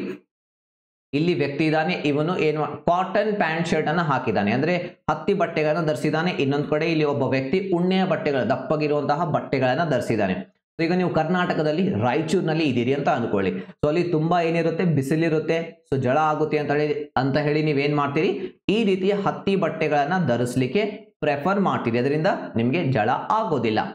ಸೊ ಈಗ ನೀವು ಜಮ್ಮು ಕಾಶ್ಮೀರಲ್ಲಿ ಇದ್ದೀರಿ ಅಂತ ಅನ್ಕೊಳ್ಳಿ. ಸೊ ಜಮ್ಮು ಕಾಶ್ಮೀರಲ್ಲಿ ಇದ್ದಾಗಲೂ ಕೂಡ ಇದೇ ಬಟ್ಟೆಗಳನ್ನ ನೀವು ಹಾಕೊಳ್ತೀರಾ? ಇಲ್ಲ, ಅಲ್ಲಿ ತುಂಬಾ ಚಳಿ ಇರುತ್ತೆ. ಆವಾಗ ನೀವು ಉಣ್ಣೆಯ ಬಟ್ಟೆಗಳನ್ನ, ದಪ್ಪಗಿರುವಂತಹ ಶೂಟರ್ಗಳನ್ನ ಹಾಕಿಕೊಳ್ಳಲಿಕ್ಕೆ ಬಯಸ್ತೀರಿ. ಸೊ ಅಂದ್ರೆ ರಾಯಚೂರಿನಲ್ಲಿ ಇದ್ದಾಗ ನಿಮ್ಗೆ ಹತ್ತಿ ಬಟ್ಟೆಗಳಿಂದ ತುಂಬಾ ಸಂತೋಷ, ತುಂಬಾ ತೃಪ್ತಿ ಸಿಗ್ತಾ ಇದೆ, ತುಷ್ಟಿಗುಣ ಸಿಗ್ತಾ ಇದೆ. ಆದ್ರೆ ಅದೇ ಬಟ್ಟೆಗಳನ್ನ ನೀವು ಜಮ್ಮು ಕಾಶ್ಮೀರಲ್ಲಿ ಇದ್ದಾಗ ಹಾಕಿಕೊಂಡ್ರೆ ನಿಮ್ಗೆ ಅಲ್ಲಿ ಅಷ್ಟು ತೃಪ್ತಿ ಸಿಗೋದಿಲ್ಲ. ಸೊ ಹಾಗಾದ್ರೆ ಈ ತುಷ್ಟಿಗುಣ ಏನಿದೆ ಅಲ್ಲಿ ಸ್ಥಳದಿಂದ ಸ್ಥಳಕ್ಕೆ ಕೂಡ ಬದಲಾಗುತ್ತೆ. ಕ್ಲಿಯರ್? ಅಂಡ್ 3ನೇ ಲಕ್ಷಣ ಬಂದು ಕಾಲದಿಂದ ಕಾಲಕ್ಕೆ. ತುಷ್ಟಿಗುಣ ಏನಾಗುತ್ತೆ? ಕಾಲದಿಂದ ಕಾಲಕ್ಕೆ ಕೂಡ ಚೇಂಜ್ ಆಗುತ್ತೆ. ಚಳಿಗಾಲದಲ್ಲಿ ಮಳೆ ಆಗ್ತಾ ಇದೆ, ತುಂಬಾ ಚಳಿ ಇದೆ, ತುಂಬಾ ಥಂಡಿ ಆಗ್ತಾ ಇದೆ, ಅವಾಗ ನಾವು ಚಹಾ ಕುಡಿದಾಗ ಎಷ್ಟು ಮಜಾ ಬರುತ್ತೆ ಇಮ್ಯಾಜಿನ್ ಮಾಡ್ಕೊಳ್ಳಿ, ರೈಟ್? ಸೊ ಚಹಾ ಕುಡಿಯೋದಷ್ಟೇ ಇಲ್ಲ, ಅದ್ರ ಜೊತೆ ಬಜಿ ಮಿರ್ಚಿ, ಏನಾದರೂ ಬಿಸಿ ಬಿಸಿ ಇರುವಂತ ಬಜಿ ಮಿರ್ಚಿ ನಾವು ತಿಂದಾಗ ಎಷ್ಟು ಫುಲ್ ಮಜಾ ಸಿಗುತ್ತೆ, ಎಷ್ಟು ತೃಪ್ತಿ ಸಿಗುತ್ತೆ, ತುಷ್ಟಿಗುಣ ಸಿಗುತ್ತೆ. ಅಂಡ್ ಅದೇ ನಾವು ಬೇಸಿಗೆ ಕಾಲದಲ್ಲಿ ಕೂಡ ನಾವು ಚಹಾ ಕುಡಿತೀವಿ, ಇಲ್ಲ ಅಂತ ಅಲ್ಲ. ಬಟ್ ಬೇಸಿಗೆ ಕಾಲದಲ್ಲಿ ಚಹಾ ಕುಡಿದಾಗ ಅಷ್ಟು ತೃಪ್ತಿ ಸಿಗೋದಿಲ್ಲ. ಚಳಿಗಾಲದಲ್ಲಿ ಚಹಾ ಕುಡಿದಾಗ ತುಂಬಾ ತುಷ್ಟಿಗುಣ, ತುಂಬಾ ತೃಪ್ತಿ ಸಿಗುತ್ತೆ, ರೈಟ್? ಸೊ ಕಾಲದಿಂದ ಕಾಲಕ್ಕೆ ಏನಾಗುತ್ತೆ ರೀ? ಈ ತುಷ್ಟಿಗುಣ ಬದಲಾಗುತ್ತೆ. ಈಗ ಕೋಲ್ಡ್ ಡ್ರಿಂಕ್ಸ್ ತಗೊಳ್ಳಿ. ನಾವು ಬೇಸಿಗೆ ಕಾಲದಲ್ಲಿ ತುಂಬಾ ಕುಡಿತೀವಿ, ಕೋಕೋ ಕೋಲಾ, 7up, ಜೀರಾ, ಅದನ್ನ ತುಂಬಾ ಕುಡಿತೀವಿ, ತುಂಬಾ ತೃಪ್ತಿ ಸಿಗುತ್ತೆ. ಆದ್ರೆ ಚಳಿಗಾಲದಲ್ಲಿ ಅದನ್ನ ನಾವು ಅಷ್ಟು ಕುಡಿಯೋದಿಲ್ಲ, ರೈಟ್? ಸೊ ಕಾಲದಿಂದ ಕಾಲಕ್ಕೆ ಅದರ ತುಷ್ಟಿಗುಣ ಏನಾಗುತ್ತೆ? ಬದಲಾಗ್ತಾ ಇರುತ್ತೆ. ಇದು ತುಷ್ಟಿಗುಣದ ಬಗ್ಗೆ ಈ ಒಂದು ಟಾಪಿಕ್ ನ ವಿವರಣೆ. ಸೊ ಈಗ ಇದರ ಮೇಲೆ ಒಂದು ಕ್ವಶನ್ ಇದೆ, ಈ ರೀತಿ 1 ಅಂಕದ ಪ್ರಶ್ನೆನ ನಿಮಗೆ ಕೇಳ್ತಾರೆ. ಬಯಕೆಗಳನ್ನ ತೃಪ್ತಿಪಡಿಸುವ ಸರಕಿನ ಸಾಮರ್ಥ್ಯ. ನಮ್ಮ ಬಯಕೆಗಳನ್ನ ತೃಪ್ತಿಪಡಿಸುವಂತಹ ಈ ಸರಕಿನಲ್ಲಿ ಇರುವಂತಹ ಸಾಮರ್ಥ್ಯಕ್ಕೆ ಏನಂತ ಹೇಳ್ತೀವಿ ನಾವು? ತುಷ್ಟಿ ಗುಣ ಅಂತ ಹೇಳ್ತೀವಿ. 2ನೇ ಕ್ವಶನ್ಗೆ ನೀವೇ ಆನ್ಸರ್ ಮಾಡಬೇಕು. ತುಷ್ಟಿ ಗುಣವು ಆಪ್ಷನ್ ಎ ವಸ್ತುನಿಷ್ಠ, ಆಪ್ಷನ್ ಬಿ ವ್ಯಕ್ತಿನಿಷ್ಠ, ಆಪ್ಷನ್ ಸಿ ಎ ಮತ್ತು ಬಿ 2, ಆಪ್ಷನ್ ಡಿ ಮೇಲಿನ ಯಾವುದು ಅಲ್ಲ. ರೈಟ್ ಆನ್ಸರ್ ಯಾವುದು? ನನಗೆ ಕೆಳಗೆ ಕಾಮೆಂಟ್ ನಲ್ಲಿ ತಿಳಿಸಿ. ಸೊ ಬನ್ನಿ ಈಗ ನೆಕ್ಸ್ಟ್ ಟಾಪಿಕ್ಗೆ ಬರೋಣ. ಒಟ್ಟು ತುಷ್ಟಿಗುಣ. ತುಷ್ಟಿಗುಣ ಅಂದ್ರೆ ಏನು ಅದು ಗೊತ್ತಾಯಿತು, ಅದರ ಲಕ್ಷಣಗಳು ನಮಗೆ ಗೊತ್ತಾದು. ಸೊ ಈಗ ನಾವು ಒಟ್ಟು ತುಷ್ಟಿಗುಣ, ಅದಕ್ಕೆ ನಾವು ಟೋಟಲ್ ಯುಟಿಲಿಟಿ ಅಂತೇವಿ ಇಂಗ್ಲಿಷ್ನಲ್ಲಿ, ಅದಕ್ಕೆ ಶಾರ್ಟ್ ಫಾರ್ಮ್ ನಲ್ಲಿ TU ಅಂತ ಬರಿತೀವಿ. TU ಅಂದ್ರೆ total utility. So total utility ಅಥವಾ ಒಟ್ಟು ತುಷ್ಟಿಗುಣ ಅಂದ್ರೆ ಒಂದು ನಿರ್ದಿಷ್ಟ ಅವಧಿಯಲ್ಲಿ ಒಂದು ಸರಕಿನ ವಿವಿಧ ಘಟಕಗಳನ್ನು ಅನುಭೋಗಿಸಿದಾಗ ಆ ಎಲ್ಲಾ ಘಟಕಗಳಿಂದ ಲಭ್ಯವಾಗುವ ಅಥವಾ ಸಿಗುವಂತಹ ತುಷ್ಟಿಗುಣವನ್ನ ಒಟ್ಟು ತುಷ್ಟಿಗುಣ ಅಂತ ಹೇಳ್ತೀವಿ. ಸೊ ಇಲ್ಲಿ ಅನ್ಕೊಳ್ಳಿ, ಇಲ್ಲಿದ್ದಾಳೆ ಸುಜಾತ ಸುಜಾತಾಗೆ ಐಸ್ ಅಂದ್ರೆ ತುಂಬಾ ಇಷ್ಟ. ಅವಳು ಒಂದು ಐಸ್ ತಿಂತಾಳೆ. ಸೊ ಐಸ್ ತಿಂದ ನಂತರ ಅವಳಿಗೆ 20ರಷ್ಟು ಏನ್ ಸಿಗುತ್ತೆ, 20 ಯೂನಿಟ್ಗಳಷ್ಟು ತುಷ್ಟಿಗುಣ ಸಿಗುತ್ತೆ. ಎರಡನೇ ಐಸ್ ತಿಂತಾಳೆ, 16 ಯೂನಿಟ್ಗಳಷ್ಟು ತುಷ್ಟಿಗುಣ ಸಿಗುತ್ತೆ. ಅಂಡ್ ದೆನ್ ಅವಳು ಮತ್ತೊಂದು ಐಸ್ ತಿಂತಾಳೆ, ಮೂರನೇ ಐಸ್ 10 ಯೂನಿಟ್ಗಳಷ್ಟು ಅವಳಿಗೆ ಮತ್ತೆ ತುಷ್ಟಿಗುಣ ಸಿಗುತ್ತೆ. 20 16 10 ಕೂಡಿಸಿ ಇದಾಗುತ್ತೆ 46. ಇದು ಏನು, ಒಟ್ಟು ತುಷ್ಟಿಗುಣ. ನಾವಿಲ್ಲಿ ಏನ್ ಮಾಡಿದ್ವಿ, ಒಂದು ವಸ್ತು ತೆಗೆದುಕೊಂಡ್ವಿ. ಯಾವ ಸರಕು ಅದು, ಐಸ್ ತೆಗೆದುಕೊಂಡ್ವಿ. ಸರಕಿನ ವಿವಿಧ ಘಟಕಗಳನ್ನ ಅಂದ್ರೆ 1 2 3 ಘಟಕಗಳನ್ನ ತಿಂದ್ವಿ. ಆ 3 ಘಟಕಗಳನ್ನು ತಿಂದಾಗ ನಮಗೆ ಸಿಕ್ಕಿರುವಂತಹ ತುಷ್ಟಿಗುಣ 46. ಸೊ ಇದು ಇಲ್ಲಿ ಏನಾಗುತ್ತೆ, ಒಟ್ಟು ತುಷ್ಟಿಗುಣ ಆಗುತ್ತೆ. ಇದು ಒಟ್ಟು ತುಷ್ಟಿಗುಣ ಆಗುತ್ತೆ. ಸೊ ಈ ರೀತಿ ನಾವು ಒಟ್ಟು ತುಷ್ಟಿಗುಣವನ್ನ ಲೆಕ್ಕಾಚಾರ ಮಾಡ್ತೀವಿ. ಇನ್ನ ಬರುತ್ತೆ ಸೀಮಾಂತ ತುಷ್ಟಿಗುಣ. ಸೀಮಾಂತ ತುಷ್ಟಿಗುಣ ಇಂಗ್ಲಿಷ್ ನಲ್ಲಿ ಮಾರ್ಜಿನಲ್ ಯುಟಿಲಿಟಿ ಅಂತೀವಿ. MU ಅನ್ನುವಂತಹ ಶಾರ್ಟ್ ಫಾರ್ಮ್ ನ ಮೂಲಕ ತೋರಿಸ್ತೀವಿ. ಇದನ್ನ ನೆನ್ಪಿಟ್ಕೊಳ್ಳಿ, ಮುಂದೆ ರೇಖಾಚಿತ್ರ ಸ್ಟಡಿ ಮಾಡುವಾಗ MU TU ಅಂತ ಹೇಳಿ ಪದೇ ಪದೇ ಬರುತ್ತೆ. ಸೀಮಾಂತ ತುಷ್ಟಿಗುಣ ಅಂದ್ರೆ ಸಿಂಪಲ್, ನಾನು ನಿಮ್ಗೆ ಇಲ್ಲಿ ತೋರಿಸೋದಾದ್ರೆ, ಇಲ್ಲಿ ಮತ್ತೆ ಇದ್ದಾಳೆ ಸುಜಾತ ಏನ್ ಮಾಡ್ತಾಳೆ, ಒಂದು ಐಸ್ ತಿಂತಾಳೆ, 20ರಷ್ಟು ತುಷ್ಟಿಗುಣ ಸಿಗುತ್ತೆ. ದೆನ್ ಎರಡನೇ ಐಸ್ ಕ್ರೀಮ್ ತಿಂತಾಳೆ ಸುಜಾತ. ಅವಾಗ ಎರಡು ಐಸ್ ಕ್ರೀಮ್ ತಿಂದಾಗ, 1 ಮತ್ತು 2 ಐಸ್ ಕ್ರೀಮ್ ತಿಂದಾಗ ಟೋಟಲ್ ಆಗಿ 36ರಷ್ಟು ತುಷ್ಟಿಗುಣ ಸಿಗುತ್ತೆ. ಈಗ ನಾವು ಈ 36 ಪ್ಲಸ್ 26 ಇವೆರಡರ ನಡುವಿನ ವ್ಯತ್ಯಾಸ ಎಷ್ಟಾಗುತ್ತೆ ರೀ, 16. ಸೊ 16 ಇದೆಯಲ್ಲ, ಇದು ಸೀಮಾಂತ ತುಷ್ಟಿಗುಣ. ಇದರರ್ಥ ಎರಡನೇ ಐಸ್ ತಿಂದಾಗ ಟೋಟಲ್ ಆಗಿದ್ದು 36 ಆಯಿತು. ಕನ್ಫ್ಯೂಸ್ ಮಾಡ್ಕೋಬೇಡಿ, ಎರಡನೇ ಐಸ್ ನಿಂದ 36 ಸಿಕ್ಕಿಲ್ಲ. 1 ಮತ್ತು 2 ಇವೆರಡನ್ನ ಕೂಡಿಸಿದಾಗ, ಇವೆರಡರ ತೃಪ್ತಿಯನ್ನ ತುಷ್ಟಿಗುಣ ಕೂಡಿಸಿದಾಗ 36 ಸಿಕ್ಕಿದೆ. ಈಗ ನಾವಿಲ್ಲಿ ಸೀಮಾಂತ ತುಷ್ಟಿಗುಣ ಅಂದ್ರೆ ಹೆಚ್ಚುವರಿ ಘಟಕ ಎರಡನೇದು. ಈ ಎರಡನೇ ಘಟಕದಿಂದ ಏನ್ ಸಿಕ್ಕಿದೆಯಲ್ಲ ಅದನ್ನ ಕಂಡುಹಿಡಿಯಬೇಕು. ಅವಾಗ 36ರಲ್ಲಿ 20 ಮೈನಸ್ ಮಾಡಿ 16. ಇದರರ್ಥ ಎರಡನೇ ಐಸ್ನಿಂದ 16 ಯೂನಿಟ್ಗಳಷ್ಟು ತುಷ್ಟಿಗುಣ ಸಿಕ್ಕಿದೆ. ಅದಕ್ಕೆ ನಾವು ಸೀಮಾಂತ ತುಷ್ಟಿಗುಣ ಅಂತ ಕರಿತೀವಿ. ಸೀಮಾಂತ ತುಷ್ಟಿಗುಣ ಲೆಕ್ಕಾಚಾರ ಮಾಡಲಿಕ್ಕೆ ನಾವಿಲ್ಲಿ ಸೂತ್ರವನ್ನ ಬಳಸ್ತೀವಿ. MUN ಅಂದ್ರೆ marginal utility is equal to TUN minus TUN minus 1. TU ಅಂದ್ರೆ ಒಟ್ಟು ತುಷ್ಟಿಗುಣ. ಒಟ್ಟು ತುಷ್ಟಿಗುಣ ಎಷ್ಟಿದೆ, 36 ಮೈನಸ್ TUN ಮೈನಸ್ 1 ಅಂದ್ರೆ ಇದರ ಹಿಂದೆ ಇರುವಂತಹ ತುಷ್ಟಿಗುಣ 20 ಇದೆ. ಸೊ 20, 36ರಲ್ಲಿ 20 ಕಳೆದ್ರೆ 16. ಸೊ 16 ಸೀಮಾಂತ ತುಷ್ಟಿಗುಣ. ಅಂದ್ರೆ ಎರಡನೇ ಐಸ್ ಕ್ರೀಮ್ ಇಂದ ಸಿಕ್ಕಿರುವಂತಹ ತುಷ್ಟಿಗುಣ ಎಷ್ಟು, 16. ಇಲ್ಲಿ ನಿಮ್ಗೆ ಒಂದು ಪ್ರಶ್ನೆ ಬರಬಹುದು. ಈಗ ಅನ್ಕೊಳ್ಳಿ, ಅವಳು ಸುಜಾತ ಕೇವಲ ಒಂದೇ ಐಸ್ ತಿಂದಿದ್ದಾಳೆ ಅಂದ್ರೆ ಒಟ್ಟು ತುಷ್ಟಿಗುಣ 20. ಸೊ ಇಲ್ಲಿ ಸೀಮಾಂತ ತುಷ್ಟಿಗುಣ ಎಷ್ಟಾಗುತ್ತೆ ರೀ, ಇಲ್ಲಿ ಸೀಮಾಂತ ತುಷ್ಟಿಗುಣ 20 ಆಗುತ್ತೆ. ಕೇವಲ ಯಾವುದೇ ಒಂದು ಸರಕಿನ ಒಂದೇ ಘಟಕ, ಒಂದೇ ಐಸ್, ಒಂದೇ ಬಾಳೆಹಣ್ಣು, ಒಂದೇ ಮಾವಿನ ಹಣ್ಣು ತಿಂದಾಗ ಅಲ್ಲಿ ಒಟ್ಟು ತುಷ್ಟಿಗುಣ, ಸೀಮಾಂತ ತುಷ್ಟಿಗುಣ 2 ಸೇಮ್ ಇರುತ್ತೆ. ಈ ಸೀಮಾಂತ ತುಷ್ಟಿಗುಣ ಕಂಡುಹಿಡಿಯಲಿಕ್ಕೆ ಇನ್ನೊಂದು ಸೂತ್ರ ಇದೆ. MU is equal to delta TU ಅಂದ್ರೆ ಒಟ್ಟು ತುಷ್ಟಿಗುಣದಲ್ಲಿ ಆಗಿರುವಂತಹ ಬದಲಾವಣೆ ಡಿವೈಡೆಡ್ ಬೈ ಡೆಲ್ಟಾ Q ಅಂದ್ರೆ ಒಟ್ಟು ಪ್ರಮಾಣದಲ್ಲಿ ಅಂದ್ರೆ ಸರಕುಗಳ ಘಟಕದಲ್ಲಿ ಆಗಿರುವಂತಹ ಬದಲಾವಣೆ. ಈ ಸೂತ್ರದಿಂದ ಕೂಡ ನಾವು ಏನ್ ಕಂಡುಹಿಡಿಯಬಹುದು, ಸೀಮಾಂತ ತುಷ್ಟಿಗುಣವನ್ನ ಕಂಡುಹಿಡಿಯಬಹುದು. ಇದು ಸೀಮಾಂತ ತುಷ್ಟಿಗುಣ. ಈಗ ನಾವು ಈ ಟೇಬಲ್ ನ ಮೂಲಕ ಅರ್ಥ ಮಾಡಿಕೊಳ್ಳೋಣ. ಇನ್ನೂ ಹೆಚ್ಚಿನ ಒಂದು ಕ್ಲಾರಿಟಿ ನಿಮ್ಗೆ ಇಲ್ಲಿ ಸಿಗ್ತಾ ಹೋಗುತ್ತೆ. ಇಲ್ಲಿ ಸುಜಾತ ಇಲ್ಲಿ 6 ಐಸ್ ಕ್ರೀಮ್ಗಳನ್ನ ತಿಂತಾ ಇದ್ದಾಳೆ. ಬನ್ನಿ ನೋಡೋಣ. ಮೊದಲನೇ ಐಸ್ ಕ್ರೀಮ್ ತಿಂದಾಗ ಅವಳಿಗೆ ಏನಾಗುತ್ತೆ ರೀ, 20ರಷ್ಟು ಏನ್ ಸಿಗುತ್ತೆ, ಸೀಮಾಂತ ತುಷ್ಟಿಗುಣ. ಈ ಹಂತದಲ್ಲಿ ಒಟ್ಟು ತುಷ್ಟಿಗುಣ ಕೂಡ ಏನಾಗಿರುತ್ತೆ, ಸೇಮ್ ಆಗಿರುತ್ತೆ. ದೆನ್ ಅವಳು ಎರಡನೇ ಐಸ್ ತಿಂತಾಳೆ, ಅವಾಗ ಸೀಮಾಂತ ತುಷ್ಟಿಗುಣ 16 ಸಿಗುತ್ತೆ. ಸೊ ಈಗ 20ಕ್ಕೆ 16 ಕೂಡಿಸಿ ಇದಾಗುತ್ತೆ 36. ಮತ್ತೆ ಅವಳು ಮೂರನೇ ಐಸ್ ಕ್ರೀಮ್ ತಿಂತಾಳೆ, ಅವಾಗ ಕೇವಲ 10ರಷ್ಟು ತುಷ್ಟಿಗುಣ ಸಿಗುತ್ತೆ. ದೆನ್ ಈ ಮೂರನ್ನ ಕೂಡಿಸಿ 20 16 10 ಎಷ್ಟಾಗುತ್ತೆ ರೀ, 46. ದೆನ್ ನಾಲ್ಕನೇ ಐಸ್ ತಿಂತಾಳೆ ಸುಜಾತ, ಅವಾಗ ಕೇವಲ 4ರಷ್ಟು ತೃಪ್ತಿ ಅಥವಾ ತುಷ್ಟಿಗುಣ ಸಿಗುತ್ತೆ.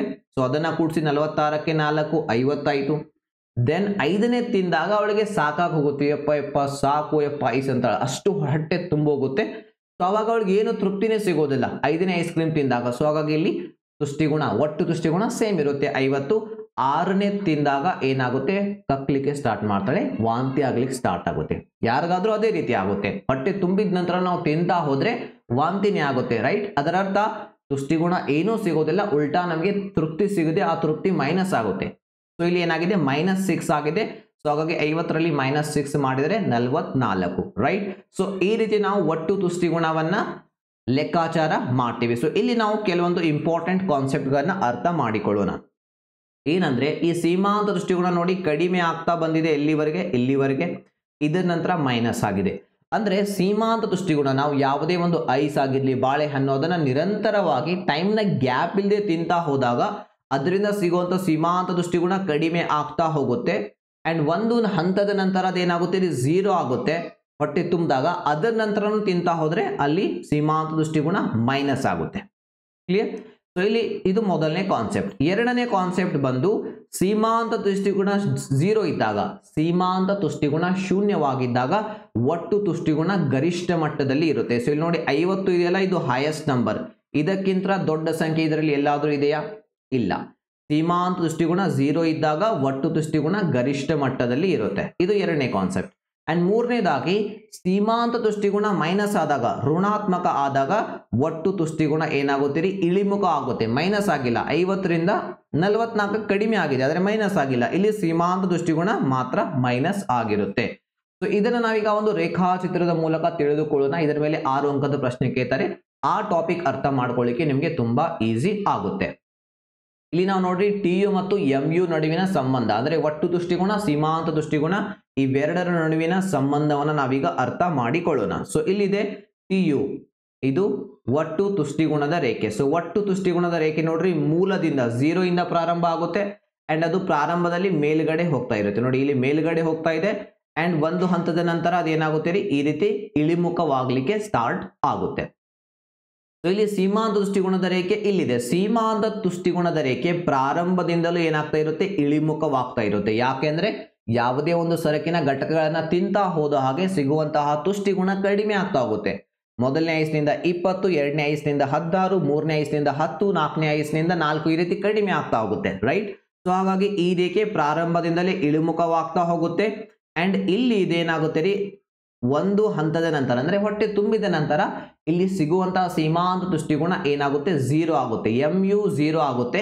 ಅದರ ನಂತರ ಅದು ಏನಾಗುತ್ತೆ, ಮೈನಸ್ ಆಗುತ್ತೆ. ಈ OX ರೇಖೆ ಇದೆಯಲ್ಲ ರೀ, ಈ OX ರೇಖೆಗಿಂತ ಇದು ಕೆಳಗೆ ಬರ್ತಾ ಇದೆಯಲ್ಲ, ಇಲ್ಲಿ ಇದು ಮೈನಸ್ ಆಗ್ತಾ ಇದೆ, ರೈಟ್. ಸೊ ಇಲ್ಲಿ ನೋಡಿ, ಇಲ್ಲಿ ಒಂದು ರೇಖೆ ಇದೆ. ಈ ಡ್ಯಾಶ್ ಇರುವಂತಹ ರೇಖೆ ನಮ್ಗೆ ಏನ್ ತೋರಿಸ್ತಾ ಇದೆ ಅಂದ್ರೆ, ಇಲ್ಲಿ MU 0 ಇದ್ದಾಗ TU ಏನಾಗಿರುತ್ತೆ, ಮ್ಯಾಕ್ಸಿಮಮ್ ಇರುತ್ತೆ, ಗರಿಷ್ಠ ಮಟ್ಟದಲ್ಲಿ ಇರುತ್ತೆ. ಸೀಮಾಂತ ತುಷ್ಟಿಗುಣ 0 ಇದ್ದಾಗ ಒಟ್ಟು ತುಷ್ಟಿಗುಣ ಗರಿಷ್ಠ ಮಟ್ಟದಲ್ಲಿ ಇರುತ್ತೆ, ರೈಟ್. ಇದು ಮೊದಲನೇ ಪಾಯಿಂಟ್. ಎರಡನೇ ಪಾಯಿಂಟ್, ಇಲ್ಲಿ ಸೀಮಾಂತ ತುಷ್ಟಿಗುಣ ಮೈನಸ್ ಆದಾಗ, ಈ OX ರೇಖೆಗಿಂತ ಕೆಳಗಡೆ ಬಂದಾಗ ಇಲ್ಲಿ ಒಟ್ಟು ತುಷ್ಟಿಗುಣದ ರೇಖೆ ಏನಾಗುತ್ತೆ, ಇಳಿಮುಖ ಆಗ್ಲಿಕ್ಕೆ ಸ್ಟಾರ್ಟ್ ಆಗುತ್ತೆ. ಸೊ ಇದು MU ಮತ್ತು TU ನಡುವಿನ ಸಂಬಂಧ. ಈಗ ಬರೋಣ ನೆಕ್ಸ್ಟ್ ಟಾಪಿಕ್. ಇದು ವೆರಿ ಇಂಪಾರ್ಟೆಂಟ್ ಟಾಪಿಕ್. ಸೊ 6 ಅಂಕದ ಪ್ರಶ್ನೆ ಇದರ ಮೇಲೆ ಕೇಳ್ತಾರೆ, ಹಲವಾರು ಬಾರಿ ಕೇಳ್ತಾರೆ. ಸೊ ಬನ್ನಿ ಹಾಗಾದ್ರೆ ಈಗ ನೀವು ಸಿಂಪಲ್ ಅಂಡ್ ಸರಳವಾಗಿ ಈ ಒಂದು ಟಾಪಿಕ್ ಅನ್ನು ನೀವು ಅರ್ಥ ಮಾಡಿಕೊಳ್ಳಬಹುದು. ಇಳಿಮುಖ ಸೀಮಾಂತ ತುಷ್ಟಿಗುಣ ನಿಯಮ. ಸೊ ಈ ನಿಯಮದ ಬಗ್ಗೆ ನೀವು ಬರೆಯುವಾಗ ಸ್ವಲ್ಪ ಇಂಟ್ರೊಡಕ್ಷನ್ ಬರೀರಿ. ಈ ನಿಯಮವನ್ನು ಮೊದಲಿಗೆ H ಗೋಸೆನ್ ಅವರು ಏನ್ ಮಾಡಿದ್ರು, ರೂಪಿಸಿದ್ರು. ಆದ್ರೆ ಇದನ್ನ ಫೇಮಸ್ ಮಾಡಿರುವಂತ ಅಥವಾ ಜನಪ್ರಿಯಗೊಳಿಸಿರುವಂತಹ ಒಂದು ಕ್ರೆಡಿಟ್ ಯಾರಿಗೆ ಹೋಗುತ್ತೆ ಅಂದ್ರೆ ಡಾಕ್ಟರ್ ಆಲ್ಫ್ರೆಡ್ ಮಾರ್ಷಲ್ ಅವರಿಗೆ. ಸೊ ಇಲ್ಲಿ ಇಳಿಮುಖ ಸೀಮಾಂತ ತುಷ್ಟಿಗುಣ ನಿಯಮ ಅಂದ್ರೆ ಏನು? ಇಳಿಮುಖ ಸೀಮಾಂತ ತುಷ್ಟಿಗುಣ ನಿಯಮ ಅಂದ್ರೆ ಅರ್ಥ ಮಾಡ್ಕೊಳ್ಳಿ ಸರಿಯಾಗಿ. ಒಂದು ನಿರ್ದಿಷ್ಟ ಅವಧಿಯಲ್ಲಿ ಒಂದೇ ವಸ್ತುವಿನ, ಸೇಮ್ ವಸ್ತುವಿನ ವಿವಿಧ ಘಟಕಗಳನ್ನ ಸಮಯದ ಅಂತರವಿಲ್ಲದಂತೆ, ಟೈಮ್ನ ಗ್ಯಾಪ್ ಇಲ್ಲದಂತೆ ಒಂದಾದ ಮೇಲೊಂದರಂತೆ ಸೇವಿಸುತ್ತಾ ಹೋದಲ್ಲಿ ಆ ವಸ್ತುವಿನ ಹೆಚ್ಚುವರಿ ಘಟಕಗಳ ಅನುಭೋಗದಿಂದ ದೊರೆಯುವ ತುಷ್ಟಿಗುಣ ಇಳಿಮುಖವಾಗುತ್ತಾ ಹೋಗುತ್ತೆ, ಕಡಿಮೆ ಆಗುತ್ತಾ ಹೋಗುತ್ತೆ. ಇದನ್ನು ನಾವು ಇಳಿಮುಖ ಸೀಮಾಂತ ತುಷ್ಟಿಗುಣ ನಿಯಮ ಅಂತ ಕರಿತೀವಿ. ಇನ್ನೊಂದ್ಸಲ ಓದ್ತೇನೆ ನಾನು. ಒಂದೇ ವಸ್ತುವಿನ, ಒಂದು ಸಮಯದಲ್ಲಿ ಒಂದೇ ವಸ್ತುವಿನ ವಿವಿಧ ಘಟಕಗಳನ್ನ ಯಾವುದೇ ಟೈಮ್ನ ಗ್ಯಾಪ್ ಇಲ್ಲ, ಮುಂಜಾನೆಂದು ಸಂಜೆಗೊಂದು ತಿನ್ನೋದಿಲ್ಲ, ಒಂದಾದ ನಂತರ ತಿಂತಾ ಹೋದಂತೆ ಆ ಹೆಚ್ಚುವರಿ ಘಟಕಗಳ ಅಂದ್ರೆ ಒಂದಾಯ್ತು 20ರಷ್ಟು ತುಷ್ಟಿಗುಣ ಸಿಕ್ತು, ಎರಡನೇ ತಿಂದಾಗ ತುಷ್ಟಿಗುಣ 10, 16ಕ್ಕೆ ಕಡಿಮೆ ಆಗುತ್ತೆ, ಮೂರನೇ ತಿಂದಾಗ 5ಕ್ಕೆ ಕಡಿಮೆ ಆಗುತ್ತೆ. ಈ ರೀತಿ ಆ ಹೆಚ್ಚುವರಿ ಘಟಕಗಳಿಂದ ಸಿಗುವಂತಹ ತುಷ್ಟಿಗುಣ ಏನಾಗ್ತಾ ಹೋಗುತ್ತೆ, ಇಳಿಮುಖವಾಗ್ತಾ ಹೋಗುತ್ತೆ. ಇದಕ್ಕೆ ನಾವು ಇಳಿಮುಖ ಸೀಮಾಂತ ತುಷ್ಟಿಗುಣ ನಿಯಮ ಅಂತ ಕರಿತೀವಿ. ಸೊ ಇಲ್ಲಿ ತಗೊಳ್ಳಿ, ಇಲ್ಲಿ ಸುಜಾತ ಏನ್ ಮಾಡ್ತಾ ಇದ್ದಾಳೆ, ಐಸ್ ಕ್ರೀಮ್ ತಿಂತಾ ಇದ್ದಾಳೆ. ಮೊದಲನೇ ಐಸ್ ಕ್ರೀಮ್ ನಿಂದ 16ರಷ್ಟು ಸಿಕ್ತು ತುಷ್ಟಿಗುಣ, ಟೈಮ್ ಗ್ಯಾಪ್ ಇಲ್ಲ. ಎರಡನೇದ್ರಿಂದ 10 ಕಡಿಮೆ ಆಗ್ತಾ ಇದೆ. ಮೂರನೇದ್ರಿಂದ ಕೇವಲ 4, ನಾಲ್ಕನೇ ಐಸ್ ಕ್ರೀಮ್ನಿಂದ 0, ಅದರ ನಂತರ ಅದು ಮೈನಸ್ ಆಗ್ತಾ ಹೋಗುತ್ತೆ. ಇಲ್ಲಿ ಒಂದು ವೇಳೆ ಟೈಮ್ನ ಗ್ಯಾಪ್ ಇದ್ರೆ ಅನ್ಕೊಳ್ಳಿ, ಸುಜಾತ ಮುಂಜಾನೆ ಒಂದು ಐಸ್ ತಿಂದ್ಲು, 2 ತಾಸು ಬಿಟ್ಟು 12 ಗಂಟೆಗೆ ಇನ್ನೊಂದು ಐಸ್ ತಿಂದ್ರೆ ಅವಾಗ ಕಡಿಮೆ ಆಗೋದಿಲ್ಲ, ಸೀಮಾಂತ ದೃಷ್ಟಿಕೋನ 16 ಸಿಗುತ್ತೆ, ರೈಟ್. ಸೊ ಯಾವುದೇ ಟೈಮ್ನ ಗ್ಯಾಪ್ ಇಲ್ಲದೆ ಒಂದೇ ಸರಕು ಐಸ್ನ ವಿವಿಧ ಘಟಕಗಳನ್ನ ನಾವು ಸೇವಿಸ್ತಾ ಹೋದಾಗೆ ಇಳಿಮುಖ ನಮ್ಮ ಸೀಮಾಂತ ದೃಷ್ಟಿಕೋನ ಇಳಿಮುಖವಾಗ್ತಾ ಹೋಗುತ್ತೆ. ಸೊ ಈಗ ಕೆಲವೊಂದು ಕಲ್ಪನೆಗಳು ಇವೆ. ಈ ಒಂದು ನಿಯಮವನ್ನು ನಾವು ಸರಿಯಾಗಿ ಅರ್ಥ ಮಾಡ್ಕೋಬೇಕಂದ್ರೆ ಇಲ್ಲಿ ಸಂಖ್ಯೆಗಳಲ್ಲಿ ತುಷ್ಟಿಗುಣದ ಮಾಪನ ಸಾಧ್ಯ. ಈ ನಿಯಮವನ್ನು ನಾವು ಅರ್ಥ ಮಾಡ್ಕೋಬೇಕಾದ್ರೆ ಒಂದು ಊಹೆ ಮಾಡ್ಕೋಬೇಕಾಗುತ್ತೆ, ಕಲ್ಪನೆ ಮಾಡ್ಕೋಬೇಕಾಗುತ್ತೆ. ಯಾವ ಕಲ್ಪನೆ ಅಂದ್ರೆ ನಾವು ತುಷ್ಟಿಗುಣವನ್ನ ಅನುಭೋಗಿಗೆ ಸಿಗುವಂತ ತೃಪ್ತಿಯನ್ನ ಸಂಖ್ಯೆಗಳಲ್ಲಿ, ನಂಬರ್ಗಳಲ್ಲಿ ಲೆಕ್ಕಾಚಾರ ಮಾಡಬಹುದು, ಮೆಜರ್ಮೆಂಟ್ ಮಾಡಬಹುದು ಅಂತ ನಾವಿಲ್ಲಿ ಕಲ್ಪನೆ ಮಾಡಬೇಕಾಗುತ್ತೆ. ಯಾವ ರೀತಿ ಅಂದ್ರೆ ಸುಜಾತಾಗೆ ಐಸ್ ತಿಂದಾಗ ಮೊದಲನೇ ಐಸ್ನಿಂದ 16 ಸಿಗ್ತಾ ಇದೆ, ಎರಡನೇ ಐಸ್ನಿಂದ 10 ಸಿಗ್ತಾ ಇದೆ ತುಷ್ಟಿಗುಣ ಅಂತ ಹೇಳಿ. ಬಟ್ ಇದು ಇನ್ ರಿಯಾಲಿಟಿಯಲ್ಲಿ, ನೈಜ ಜೀವನದಲ್ಲಿ ಪ್ರಾಕ್ಟಿಕಲಿ ಅಷ್ಟು ಈಸಿಯಾಗಿ ಪಾಸಿಬಲ್ ಇಲ್ಲ. ಅಂಡ್ ಎರಡನೇದಾಗಿ ಸಮಂಜಸ ಪ್ರಮಾಣದ ಬಳಕೆ. ಇದರ ಅರ್ಥ ಏನು? ನಾವಿಲ್ಲಿ ಹೇಳಿದ್ವಿ ಮೊದಲನೇ ಐಸ್ ತಿಂದಾಗ 16 ಸಿಗುತ್ತೆ, ಎರಡನೇ ಐಸ್ ತಿಂದಾಗ ಸೀಮಾಂತ ದೃಷ್ಟಿಗುಣ ಕಡಿಮೆ ಆಗುತ್ತೆ ಅಂತ ಹೇಳಿ. ಸೊ ಈಗ ನಾವಿಲ್ಲಿ ನೀರಿನ ಎಕ್ಸಾಂಪಲ್ ತೆಗೆದುಕೊಳ್ಳೋಣ, ಸಮಂಜಸ ಪ್ರಮಾಣದ ಬಳಕೆ. ಈಗ ನಾವು 1 ಗ್ಲಾಸ್ ನೀರಿನ ಎಕ್ಸಾಂಪಲ್ ತಗೋಣ. ನಮಗೆ ತುಂಬಾ ನೀರಡಿಕೆ ಆಗಿದೆ, ರೈಟ್, ನೀರಡಿಕೆ ಆಗಿದೆ. ನಾವು ನೀರನ್ನ ಗ್ಲಾಸ್ನ ಬದಲಾಗಿ ಈ ಒಂದು ಸ್ಪೂನ್ ನಲ್ಲಿ ತಗೊಂಡು ನಾವು ಏನ್ ಮಾಡಿದ್ವಿ, ನೀರು ಕುಡಿದ್ವಿ. ಅವಾಗ ನೀರು ಕುಡಿದ ನಂತರ ನಿಮ್ಮ ನೀರು ಕುಡಿಯುವಂತಹ ಬಯಕೆ ಇದೆಯಲ್ಲ, ಅದು ಕಡಿಮೆ ಆಗುತ್ತೋ ಅಥವಾ ಹೆಚ್ಚಾಗುತ್ತೋ? ಥಿಂಕ್ ಮಾಡಿ. ಗ್ಲಾಸ್ ಅಲ್ಲಿ ನೀರು ಕುಡಿತಾ ಇಲ್ಲ, ಈ ನೀವು ಚಮಚ ತಗೊಂಡು ಸ್ಪೂನ್ ನಿಂದ ನೀರು ಕುಡಿತಾ ಇದ್ದೀರಿ, ಗ್ಲಾಸ್ ನಿಂದ ಸ್ಪೂನ್ ಅಲ್ಲಿ ಹಾಕೊಂಡು ನೀರು ಕುಡಿತಾ ಇದ್ದೀರಿ, 1 ಸ್ಪೂನ್ ಕುಡಿದ್ರಿ. ಇನ್ನ ಎರಡನೇ ಸ್ಪೂನ್ ನೀರು ಕುಡಿಲಿಕ್ಕೆ ಇನ್ನೂ ನಿಮ್ಮ ಬಯಕೆಯ ತೀವ್ರತೆ ಹೆಚ್ಚಾಗುತ್ತೆ, ರೈಟ್. ಸೊ ಹಾಗಾಗಿ ಇಲ್ಲಿ ನಮ್ಮ ಅಸಂಪ್ಷನ್ ಏನು, ಕಲ್ಪನೆ ಏನು, ಸಮಂಜಸ ಪ್ರಮಾಣದ ಬಳಕೆ. ನೀವು ಗ್ಲಾಸ್ ತಗೊಂಡು ನೀರು ಕುಡಿಬೇಕ್ರಿ, ಅವಾಗ ಎರಡನೇ ಗ್ಲಾಸ್ ನೀರು ಕುಡಿಯುವಾಗ ನಿಮ್ಮ ಸೀಮಾಂತ ದೃಷ್ಟಿಗುಣ ತೃಪ್ತಿ ನಿಮಗೆ ಕಡಿಮೆ ಆಗುತ್ತೆ. ಸೊ ಇದು ಕೂಡ ಒಂದು ವೆರಿ ಇಂಪಾರ್ಟೆಂಟ್ ಅಸಂಪ್ಷನ್. ಮೂರನೇದಾಗಿ ನಿರಂತರ ಅನುಭೋಗ. ಸೊ ಇಲ್ಲಿ ಯಾವುದೇ ಟೈಮ್ ಗ್ಯಾಪ್ ಇಲ್ಲದೆ ಕಂಟಿನ್ಯೂಸ್ ಆಗಿ ನೀವು ತಿಂತಾ ಹೋಗ್ಬೇಕು. ಮುಂಜಾನೆ ಒಂದು, ಮಧ್ಯಾಹ್ನ ಒಂದು, ದೆನ್ 4 ಗಂಟೆಗೆ ಒಂದು, ಈ ರೀತಿ ತಿಂತಾ ಹೋದ್ರೆ ಈ ಒಂದು ನಿಯಮ ಅನ್ವಯ ಆಗೋದಿಲ್ಲ. ನಾಲ್ಕನೇದಾಗಿ ಅನುಭೋಗಿ ವಿವೇಚನಾಶೀಲನಾಗಿರುತ್ತಾನೆ, ಇವನು ತರ್ಕಬದ್ಧನಾಗಿರ್ತಾನೆ, ರ್ಯಾಷನಲ್ ವ್ಯಕ್ತಿ ಆಗಿರುತ್ತಾನೆ. ಈ ಒಂದು ನಿಯಮ ಅಪ್ಲೈ ಆಗ್ಬೇಕಂದ್ರೆ ಯಾವುದೋ ಮೆಂಟಲ್ ಹುಚ್ಚಿರುವಂತಹ ವ್ಯಕ್ತಿಗೆ ಈ ಒಂದು ನಿಯಮ ಅನ್ವಯ ಮಾಡ್ಲಿಕ್ಕೆ ಆಗೋದಿಲ್ಲ, ಯಾಕಂದ್ರೆ ಅವನಿಗೆ ಎಷ್ಟು ತೃಪ್ತಿ ಸಿಕ್ತು ಏನೋ ಅವನಿಗೆ ಗೊತ್ತೇ ಆಗೋದಿಲ್ಲ. ಅಂಡ್ ಐದನೇದಾಗಿ ಆದಾಯ ಮತ್ತು ಬೆಲೆ ಸ್ಥಿರವಾಗಿರಬೇಕು. ಇಲ್ಲಿ ಅನುಭೋಗಿಯ ಆದಾಯ ಮತ್ತು ಸರಕುಗಳ ಬೆಲೆ ಸ್ಥಿರವಾಗಿರ್ಬೇಕ್ರಿ. ಅನುಭೋಗಿಯ ಆದಾಯ ಹೆಚ್ಚು ಕಡಿಮೆ ಆದರೆ ಅವನ ಆಯ್ಕೆಗಳು ಚೇಂಜ್ ಆಗುತ್ತೆ. ನೋಡಿ, ನಮ್ಮ ಆದಾಯ ಹೆಚ್ಚಾದಾಗ ನಾವು ಬೇರೆ ಒಳ್ಳೆ ಕ್ವಾಲಿಟಿ ಸರಕುಗಳನ್ನ ಖರೀದಿ ಮಾಡ್ತೇವೆ, ರೈಟ್. ಬೆಲೆ ಬದಲಾವಣೆ ಆದಾಗಲೂ ಕೂಡ ಯಾವುದೋ ಒಂದು ಸರಕಿನ ಬೆಲೆ ಕಡಿಮೆ ಆದಾಗ ಆ ಸರಕನ್ನು ನಾವು ಹೆಚ್ಚು ಖರೀದಿ ಮಾಡ್ತೇವೆ. ಸೊ ಹಾಗಾಗಿ ಇಲ್ಲಿ ಆದಾಯ ಮತ್ತು ಬೆಲೆ ಸ್ಥಿರವಾಗಿರಬೇಕು, ಈ ಒಂದು ನಿಯಮ ಅನ್ವಯ ಆಗ್ಬೇಕಂದ್ರೆ. ಅಂಡ್ ಕೊನೆಯದಾಗಿ ಗುಣಮಟ್ಟದಲ್ಲಿ ಯಾವುದೇ ಬದಲಾವಣೆ ಇಲ್ಲ. ನಾವೀಗ ನಿಯಮದ ಪ್ರಕಾರ ಹೇಳಿದ್ವಿ. ನಿಯಮದ ಪ್ರಕಾರ ಏನ್ ಹೇಳಿದ್ವಿ, ನಾವು ಒಂದು ಸರಕು ತಿಂದ್ವಿರಿ, ಎರಡನೇ ಸರಕು ನಾವು ತಿಂದ್ರೆ ಅದರಿಂದ ಸಿಗುವಂತ ತುಷ್ಟಿಗುಣ ಕಡಿಮೆ ಆಗುತ್ತೆ ಅಂತ ಹೇಳಿ.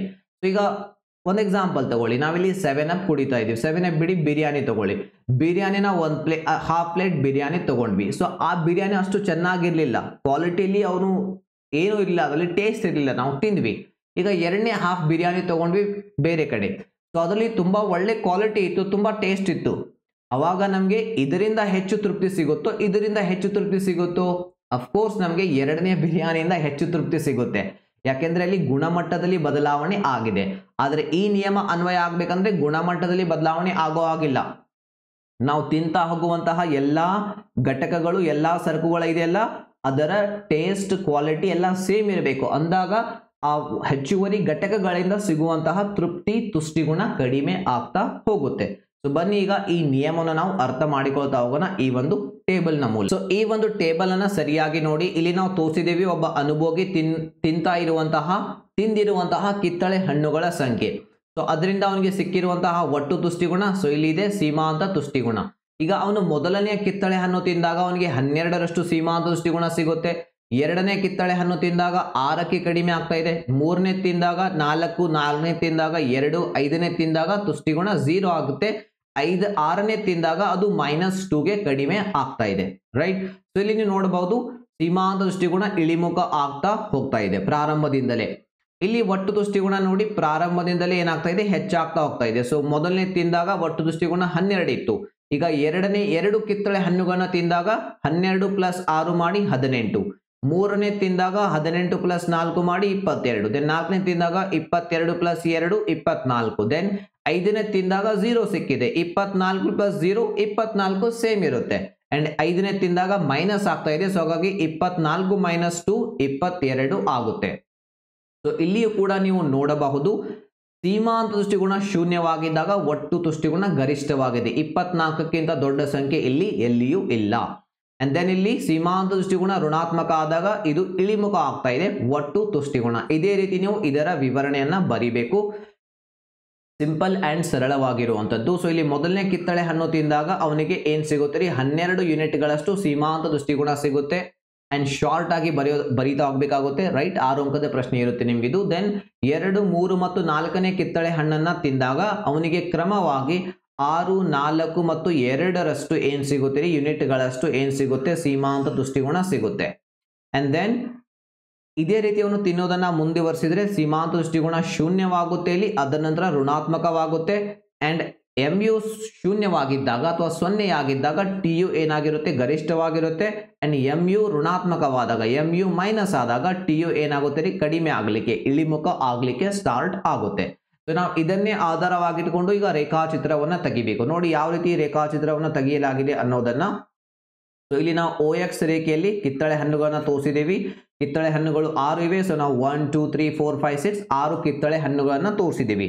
ಅಂಡ್ ಈ ರೇಖೆ ಮೇಲೆ ನಾವು ಏನ್ ತೋರಿಸಿದೀವಿ, TU ಟೋಟಲ್ ಯುಟಿಲಿಟಿ ಮತ್ತು ಮಾರ್ಜಿನಲ್ ಯುಟಿಲಿಟಿಯನ್ನು ನಾವು ಇಲ್ಲಿ ತೋರಿಸಿದೀವಿ. ಈಗ ನಾವು ಮೊದಲು ಒಟ್ಟು ತುಷ್ಟಿಗುಣದ ರೇಖೆಯನ್ನ ತೆಗೆಯೋಣ. ಸೊ ಇಲ್ಲಿ ನಾವು ನೋಡಿ 4ರ ಒಂದು ಸಮ ಸಂಖ್ಯೆನ ತೆಗೆದುಕೊಂಡಿದ್ದೀವಿ. ಅಂದ್ರೆ 4ರ ಮಗ್ಗಿ 4 8 12 16 18 20 24 28ರವರೆಗೆ ತೆಗೆದುಕೊಂಡಿದ್ದೀವಿ. ಯಾಕೆಂದ್ರೆ ಇಲ್ಲಿ ನಮ್ಮ ಗರಿಷ್ಠ ಸಂಖ್ಯೆ 24 ಇದೆ, ಅದಕ್ಕಿಂತ ಒಂದು ಸ್ಟೆಪ್ ನಾವು ಮುಂದೆ ಹೋಗೋಣ, 28. ಈಗ ನಾವು ಸ್ಟಾರ್ಟ್ ಮಾಡೋಣ. ಮೊದಲನೇ ಕಿತ್ತಳೆ ಹಣ್ಣಿನಿಂದ ಎಷ್ಟು ತುಷ್ಟಿಗುಣ ಸಿಕ್ಕಿದೆ, ಒಟ್ಟು ತುಷ್ಟಿಗುಣ 12. ಸೊ ಇಲ್ಲಿದೆ ಕಿತ್ತಳೆ ಹಣ್ಣು, ಮೇಲ್ಗಡೆ ಬನ್ನಿ. ಸೊ ಇಲ್ಲಿ 12. ಎರಡನೇ ತಿಂದಾಗ ಒಟ್ಟು ತುಷ್ಟಿಗುಣ 18 ಇತ್ತು, ಸೊ 12. ಸೊ ಇಲ್ಲಿ ಬನ್ನಿ 18. ದೆನ್ ಮೂರನೇ ತಿಂದಾಗ 22, ನಾಲ್ಕನೇ ತಿಂದಾಗ 24, ಐದನೇ ತಿಂದಾಗ 24 ಸೇಮ್ ಇತ್ತು. ಅದರ ನಂತರ ಆರನೇ ತಿಂದಾಗ 22 ಆಯ್ತು, ಸೊ ಇಲ್ಲಿ ಕಡಿಮೆ ಆಯ್ತು. ಸೊ ಇದನ್ನ ಈ ರೀತಿ ಕೂಡಿಸಿದ್ರೆ ಈ ಒಂದು ರೇಖೆ ನಿಮಗೆ ಸಿಗುತ್ತೆ. ಇದು ಟೋಟಲ್ ಯುಟಿಲಿಟಿ ರೇಖೆ, ಒಟ್ಟು ತುಷ್ಟಿಗುಣದ ರೇಖೆ. ಇದೇ ರೀತಿ ಸೀಮಾಂತ ದೃಷ್ಟಿಗುಣದ ರೇಖೆಯನ್ನ ತೆಗೆಯೋದು. ಸೊ ಇಲ್ಲಿ ಸೀಮಾಂತ ದೃಷ್ಟಿಗುಣದ ರೇಖೆ ನೋಡಿ, ಮೊದಲನೇ ಕಿತ್ತಳೆ ಹಣ್ಣು ತಿಂದಾಗ 12, ಎರಡನೇ ತಿಂದಾಗ 6 ಇದೆ. ಮೊದಲನೇ ತಿಂದಾಗ 12, ಎರಡನೇ ತಿಂದಾಗ ನೋಡಿ, ಸೊ ಇಲ್ಲಿ 6 ಇದೆ. 8 ಮತ್ತು 4ರ ಮಧ್ಯೆ 6. ದೆನ್ ಮೂರನೇ ತಿಂದಾಗ 4 ಇದೆ, ನಾಲ್ಕನೇ ತಿಂದಾಗ 2, ಐದನೇ ತಿಂದಾಗ 0. ಇಲ್ಲಿ OX ರೇಖೆ ಇದೆಯಲ್ಲ, ಈ ರೇಖೆಯನ್ನ ಇಲ್ಲಿ ಇದು ಕ್ರಾಸ್ ಆಗ್ತಾ ಇದೆ, ಅದರ ನಂತರ ಮೈನಸ್ ಆಗುತ್ತೆ. ಸೊ ಇಲ್ಲಿ ನೀವು -2 ಕೂಡ ತೋರಿಸಬೇಕು ಈ ಒಂದು OS ರೇಖೆಯಲ್ಲಿ. So done. ಸೊ ಇದು MU ರೇಖೆ. ಈ ರೀತಿ ನೀವು ಸರಳವಾಗಿ ಈ ಒಂದು ರೇಖೆಯನ್ನ ತೆಗಿಬೇಕು. ಸೊ ಈಗ ಇದರ ವಿವರಣೆ ಯಾವ ರೀತಿ ಬರಿಬೇಕು ಅದನ್ನ ನೋಡ್ಕೊಳ್ಳಿ. ಮೊದಲನೇ ಪಾಯಿಂಟ್, ಈ ಒಂದು ರೇಖಾಚಿತ್ರದಲ್ಲಿ OX ನಲ್ಲಿ ಕಿತ್ತಳೆ ಹಣ್ಣು ತೋರಿಸಿದೇವಿ, OY ನಲ್ಲಿ ತುಷ್ಟಿಗುಣ ಅಂದ್ರೆ ಒಟ್ಟು ತುಷ್ಟಿಗುಣ ಸೀಮಾಂತ ತುಷ್ಟಿಗುಣವನ್ನ ತೋರಿಸಿದೇವಿ. ರೇಖಾಚಿತ್ರದಲ್ಲಿ ಇರುವಂತಹ TU ಒಟ್ಟು ತುಷ್ಟಿಗುಣದ ರೇಖೆಯಾಗಿದೆ, MU ಇದೆಯಲ್ಲ ಇದು ಸೀಮಾಂತ ತುಷ್ಟಿಗುಣದ ರೇಖೆ ಆಗಿದೆ. ಇದು ಎರಡನೇ ಪಾಯಿಂಟ್.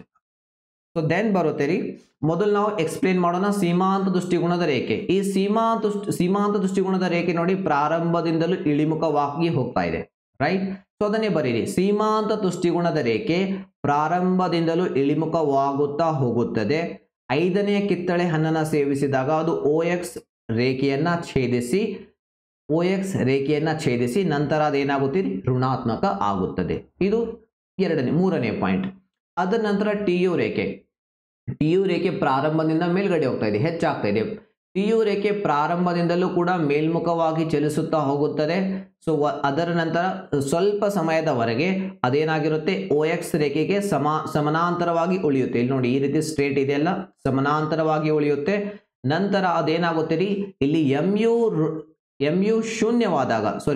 ಋಣಾತ್ಮಕವಾದಾಗ TU ಏನಾಗುತ್ತೆ, ಇಳಿಮುಖವಾಗಲಿಕ್ಕೆ ಪ್ರಾರಂಭ ಆಗುತ್ತೆ. ಇಷ್ಟು ನೀವು ಬರೆದ್ರೆ ಸಾಕು, ಇಲ್ಲಿ ನಿಮಗೆ ಸಂಪೂರ್ಣವಾಗಿ 6ಕ್ಕೆ 6 ಅಂಕ ನಿಮಗೆ ಸಿಗುತ್ತೆ. ಇದರ ವಿವರಣೆ ಇಲ್ಲಿ ಇದೆ, ಕೊಡಲಾಗಿದೆ, ನೀವು ಅದನ್ನ ಓದ್ಕೊಳ್ಬಹುದು. ಇಲ್ಲಿ ನಿಮಗೆ ಬೆಸ್ಟ್ ಅಡ್ವಾಂಟೇಜ್ ಏನು ಸಿಗುತ್ತೆ ಅಂದ್ರೆ, ಮೈಕ್ರೋ ಎಕನಾಮಿಕ್ಸ್ ನಲ್ಲಿ ಸೂಕ್ಷ್ಮ ಅರ್ಥಶಾಸ್ತ್ರದಲ್ಲಿ ರೇಖಾಚಿತ್ರಗಳು ಇರುತ್ತೆ. ರೇಖಾಚಿತ್ರ ಇದೆ ಅಂದ್ರೆ ಅದನ್ನ ನೋಡಿ ವಿವರಣೆ ಬರೆಯೋದನ್ನ ಕಲಿಬೇಕು ಸಾಕು.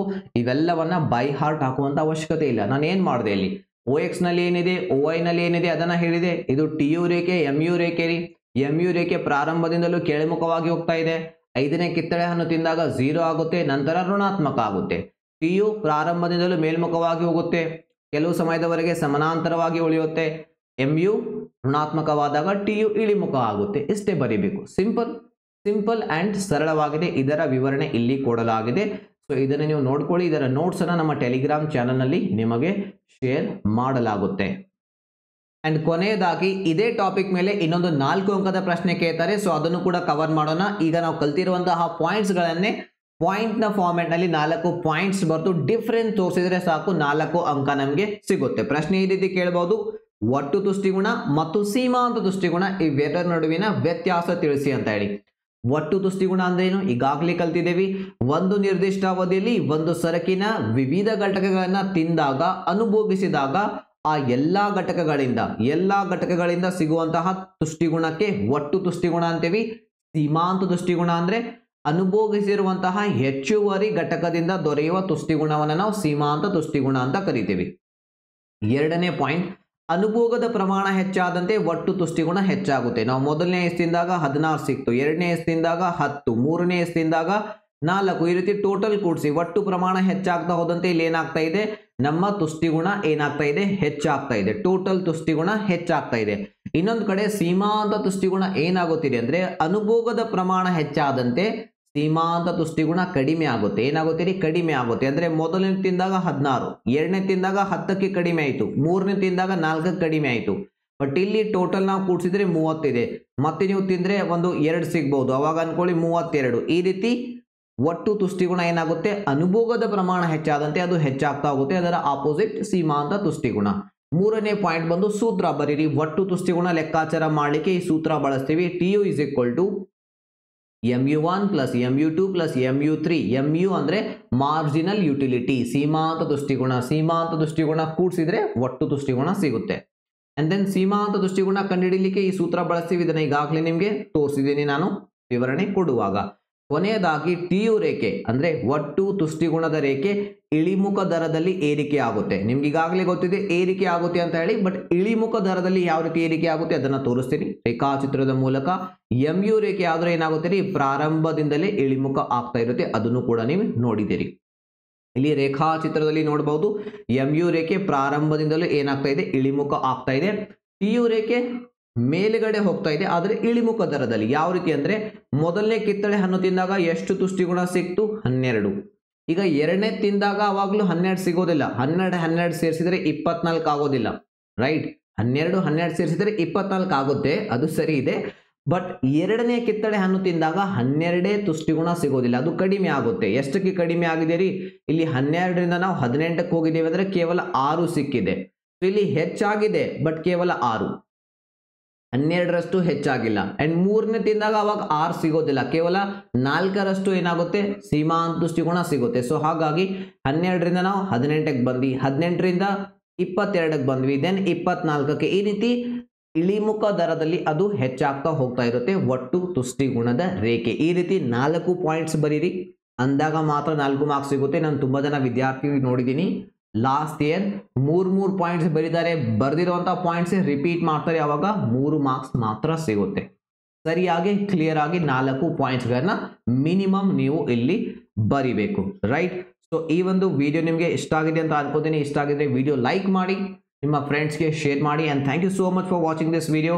ಏಮ್ ಫಾರ್ 100 ಇನ್ ಎಕನಾಮಿಕ್ಸ್ ಇದರ ನೋಟ್ಸ್ಗಾಗಿ ನಮ್ಮ ಟೆಲಿಗ್ರಾಮ್ ಚಾನಲ್ ಅನ್ನ ಜಾಯಿನ್ ಆಗಿ. ಸೊ ಅಲ್ಲಿ ಇದರ ನೋಟ್ಸ್ ಪಡ್ಕೋಬಹುದು. ಅಂಡ್ ಪ್ಲಸ್ ನಮ್ಮ ಸ್ಕಿಲ್ ಬೂಸ್ಟರ್ ಆ್ಯಪ್ ಡೌನ್ಲೋಡ್ ಮಾಡ್ಕೊಳ್ಳಿ. ಅಲ್ಲಿ ನಿಮಗೆ ಫ್ರೀ ಆಗಿ second PUC English grammar course ಸಿಗುತ್ತೆ. ಅಂಡ್ ದೆನ್ ನಾವು ಲೈವ್ ಕ್ಲಾಸಸ್ ಮಾಡುವಂಥ ಒಂದು ಪ್ಲಾನ್ ಕೂಡ ಮಾಡ್ತಾ ಇದೀವಿ. ಲೈವ್ Q&A ಸೆಷನ್ ಮಾಡುವಂತಹ ಅಲ್ಲಿ ನಿಮಗೆ ಆ ಕ್ಲಾಸಸ್ಗಳು ಕೂಡ ಫ್ರೀ ಆಗಿ ಸಿಗುತ್ತೆ. Once again thank you so much. Have a nice day. I will see you in the next video. ಉಳಿದಿರುವಂಥ ಟಾಪಿಕ್ಸ್ಗಳನ್ನ ನೆಕ್ಸ್ಟ್ ವಿಡಿಯೋದಲ್ಲಿ ಕವರ್ ಮಾಡೋಣ. ಕ್ಲಾಸ್ ಹೇಗೆ ಅನ್ನಿಸ್ತು ಅನ್ನೋದನ್ನ ಒಂದು ಫೀಡ್ಬ್ಯಾಕ್ ಕಾಮೆಂಟ್ನಲ್ಲಿ ಕೊಡಿ. ಅದರಿಂದ ನನಗೆ ಗೊತ್ತಾಗುತ್ತೆ ಮುಂದಿನ ಕ್ಲಾಸಸ್ಗಳನ್ನ ಯಾವ ರೀತಿ ಮಾಡಬೇಕು, ಇದರಿಂದ ಅರ್ಥ ಆಗ್ತಾ ಇದೆಯೋ ಇಲ್ಲೋ ಅನ್ನೋದು ಕೂಡ ನನಗೆ ಒಂದು ಫೀಡ್ಬ್ಯಾಕ್ ಸಿಗುತ್ತೆ ನಿಮ್ಮ ಕಡೆಯಿಂದ. Thank you once again. I will see you in the next video.